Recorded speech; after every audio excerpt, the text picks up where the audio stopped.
आम अस्त्र कपड़ा कटिंग करवा किंतु ब्लाउज रु माप नहीं कि अस्त्र कपड़ा कटिंग करा मेन कपड़ा मुझे रखी रोचे अस्त्र कपड़ा कटिंग करवा आसतु आम ब्लाउज रु किछटा माप करवा ब्लाउज रु माप करने कि ब्लाउज को भल भाव आयरन करके भांगी ने आर बटम हो कि हुक हो भल कि देने देने कि सदा बेले ब्लाउजटा पछपट ही आप माप ने लंबा ब्लाउज मापटा पूरा यही प्लीट सीधार ही आप ने देखो कांध पाखर प्लीट पर्यंत आमर 13 इंच ब्लाउज होची आम 14 इंच ही काटिया आंकर देखो काख आंकर 5.5 अच्छी जोटा आम आर्म होल कहे 5.5 आ बेकर लंबाटा आंकर 8.5 इंच अच्छी 8.5 इंच बेकर लंबा अच्छी तापर आम देखो चेस्ट मापिया कि हुक तो भल देचे एकर साइड रु नहीं कि सेकर साइड जा मापिबा देखो एकर साइड रु सेकर साइड जाकर 16 इंच होची गोटे फोल्ड दी फोल्ड 16 इंच माने गोटे फोल्ड रे 32 इंच रे ब्लाउज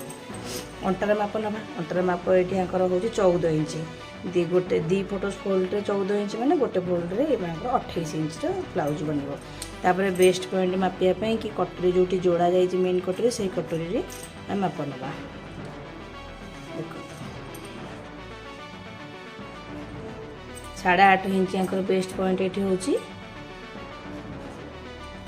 जो जोड़ा है पूरा 8.5 इंच होची ए ब्लाउज तो टिके परफेक्ट साइज ना टिके टेकी होची तेणुक 8.5 रे जो होती आम बेस्ट पॉइंट 9 इंच ही आम नवा 9 इंच धरले आम 11 इंच रे काटिले कपड़ा ठीक हम 2 इंच बढ़े काटा कारण मतलब सिलाई आमर एक्सट्रा मार्जिन जीव बेक हूँ 5.5 इंच 5.5 इंच बेकटा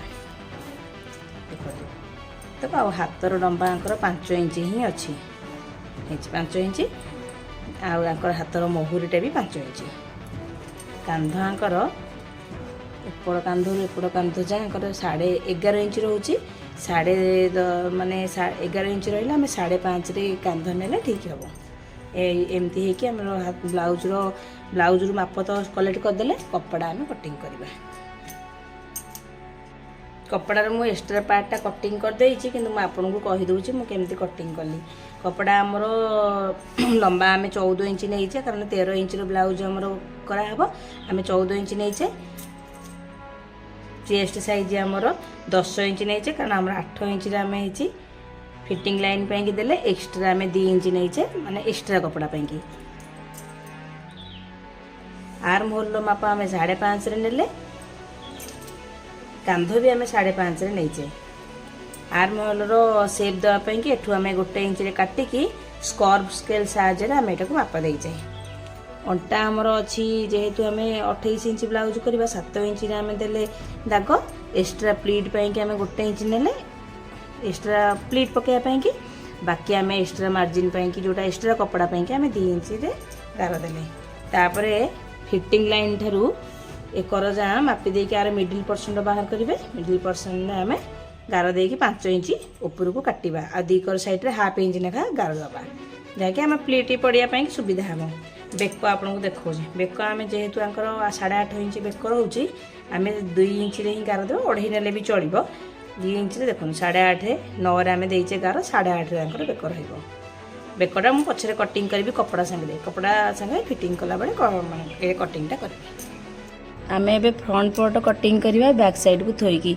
जी अच्छी आमर कपड़ा से कपड़ा को आम आड़ को निज आड़ को नहीं आसा कौटा आम जोटा फोल्ड करते निज आड़ को फोल्डिंग पट रखी बाहर पट को आम जो फाड़िकिया पट रखी फाड़िकिया को निज आड़ को करके 1.5 इंच रे कपड़ा नेबा आ सांग माने भल कथा मन रखु गोटे कथा मु कहूँ आपड़ 30 साइज ब्लाउज कि 32 साइज ब्लाउज बनाऊन ताले आप 1.5 इंच रो कपड़ा अधिक नेबे कौटा डबल कटरी पाई आपड़ जदि 34 साइज 36 साइज 38 साइज बनाऊँ ताले आपड़ से 2 इंच 2 सुतु अधिक कपड़ा नेबे माने 2 इंच आउ 2 सुतु कपड़ा नेले हेजिबो डबल कटरी पाई आपड़ 38 40 जदि बनाऊँ ताले 2.5 इंच नियंतु कपड़ा हेले हेजिबो किंतु 40 साइज रू आपड़ जदि हेवी साइज बनाऊँ ताले आपड़ 3 इंच 3.5 इंच कपड़ा नेबे पफ साइज माप करके आपड़ नेबे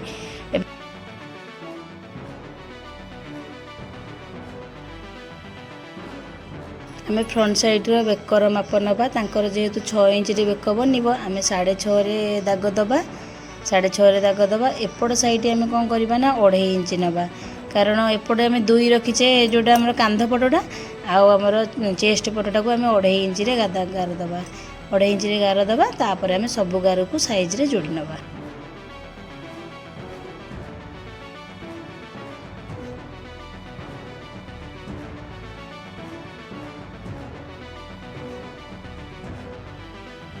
जोड़ी सारा पर आम स्कॉर्प स्केल साहाय्य बेकर सेप देदेबा। देखो तो स्कॉर्प स्केल पकईदे एमती बेकर आमर सेप देवे।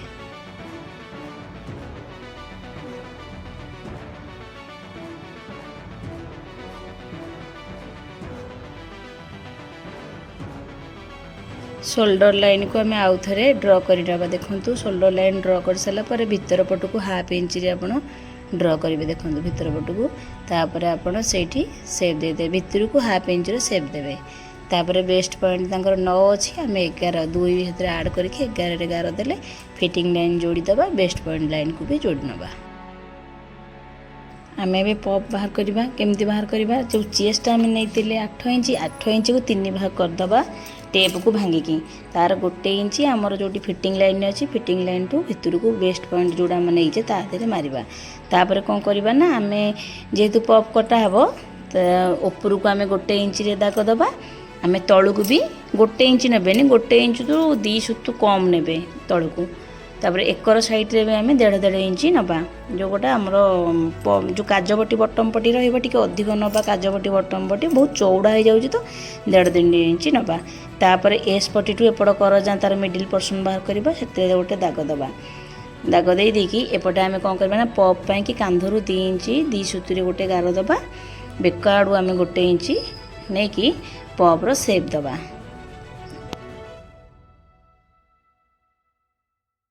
तापर आम पॉप रो एपटे सेप दबा। देखो जमी पॉप रो सेप दे सारा पर पॉप रो सेप दे सारा पर आम सेकेंड कटर काटिबा। सेकेंड कटर पे आम 4 इंच रे कपड़ा नौचे। यदि बड़ साइज ब्लाउज हो ताले आप 4.5 इंच नेबे। तापर एपट साइड रे 1 इंच रु गोटे कम 2 सुत कम करके आप गार दे दी सेप करेंगे। तापर आम जेहेतु भी पटी काढ़ा एस आमर बैक साइड माप नहीं जावा आमर 3 हो 1 इंच ऐड कर 4 इंच रे नबा। भी पटी भी पटी सेप तो आमर हो जाइए भी पटी लंबा आम बैक साइड लंबा संगे ही नबा। आउ आमर एस पटी जोड़ापी के आम ये गोटे इंच रु 2 सुत कम रे आम गोटे गार दबा। तापर सब तक कपड़ा को साइज करके कटिंग कर नबा। देखो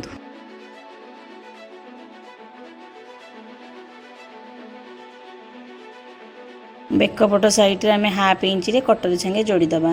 तापर कटिंग कर नबा। सब पीस गुरा को आम साइज रे कटिंग कर नबा।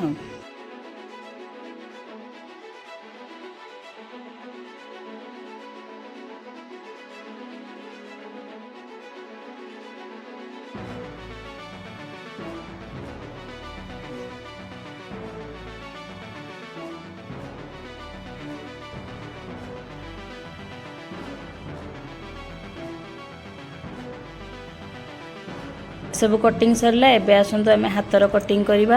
हाथ तंकर 5 इंच रे बनइबो। 5 इंच रे गार देले आर्म होल आम 3.5 इंच रे नेले। ऊपर आम 2 इंच फिटिंग करने की सेप दवापाई नेले। ऊपर गार रु आर्म होल गार पर्यंत 7 इंच रे गार देले। तांकर जेहेतु 14 इंच गोलाई अच्छे आम 7 इंच रे गार देले। तापर आम महुरी नवा 5 इंच एक्स्ट्रा आम 1.5 इंच नेले। ऊपर 7 इंच संगे 5 इंच आउ 1.5 इंच संगे 1.5 इंच के आम जॉइंट करदे। सुंदर भाग सबतक को काटिदेवा। आपण मानक जदि ये वीडियोटी भल लगी था लाइक शेयर सब्सक्राइब करेंगे। रही सांग मैंने जय जगन्नाथ।